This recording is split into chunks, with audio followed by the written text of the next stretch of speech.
club was louder than a bunch of bookies fighting over a bad bet. Bambi was leaning against the wall, watching the scene unfold like a cat eyeing a fish tank. She had a glass of whiskey in her hand, no frills, just the way she liked it. The bass was pounding hard enough to crack teeth, and the whole joint smelled like sweat, booze, and desperation. Then, in a swirl of gold chains and more swagger than a wise guy on payday, Hustle Man hit the stage. He had a grin that could sell ice to Eskimos, and a voice smooth enough to make Sinatra weep. "Jersey, make some noise for the one, the only Hustleman." The crowd went nuts, screaming and throwing their hands up like they just hit the jackpot. He started dropping lines slicker than a buttered cannoli, but halfway through his set, his eyes locked onto Bambi, and he grinned like a shark smelling blood. "Yo, Pizzaverse Queen, I see you in the shadows. Why don't you step into the light? I got something that'll make your world spin."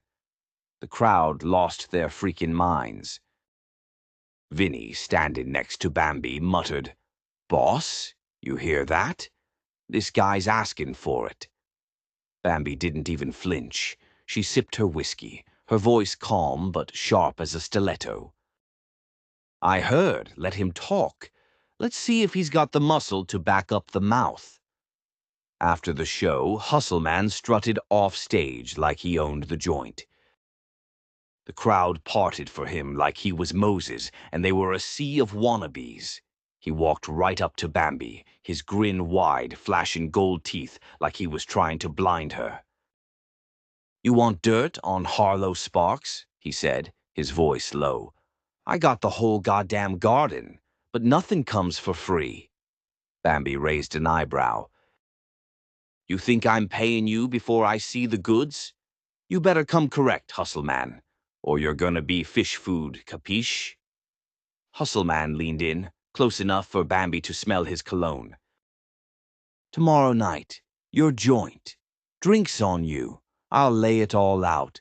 But you better be ready to pay, 'cause what I got, it's worth more than gold." Vinny growled, "We don't pay rats. We crush 'em." Bambi held up a hand, silencing Vinny. "Nah, let him come. We'll hear what he's got to say. Then we'll decide if he walks out of there, upright or not." Hustleman gave a cocky laugh. He backed away and vanished into the crowd, leaving a trail of nervous whispers and wide eyes. The bass kicked back in, the lights flashed, and the club went back to pretending like nothing just happened. But Bambi knew tomorrow wasn't going to be just another night at her place. It was going to be the night the Pizzaverse turned upside down. Hustle Man was holding cards, but Bambi was already shuffling the deck. Bambi's joint, La Bella Notte, a smoky little lounge tucked between a crumbling laundromat and a psychic who smelled like salami, was the kind of place where deals went down and bodies occasionally went missing. She sat at her usual corner table, the one with the best view of the entrance and the least risk of getting shot in the back. Vinny was nearby, arms crossed, eyes peeled. The door creaked open, and in strutted Hustle Man, looking like a dollar store kingpin in a jacket that should have been burned. "Evening, Bella," he said, waving at her with a grin like he just won the lotto. "Hope the drinks are as smooth as your rep." Bambi didn't even glance up from her drink. "Sit down, Hustle. Talk. Quick." He slid into the chair across from her. He pulled out a flash drive from his pocket like it was a freaking magic trick. This is the golden ticket. Names, dates, movements. Harlow Sparks ain't as squeaky clean as she pretends. I got proof she's working both sides, playing the game harder than anyone thinks." Bambi's eyes flicked to Vinny, then back to Hustleman. "Let me guess, this ain't charity work." He leaned back, spreading his arms. "Nah, I want a piece of the pie. You and me, we could run this whole thing. I got the info, you got the muscle. Together, we take Harlow down and carve up the pizzaverse like it's a Sunday roast.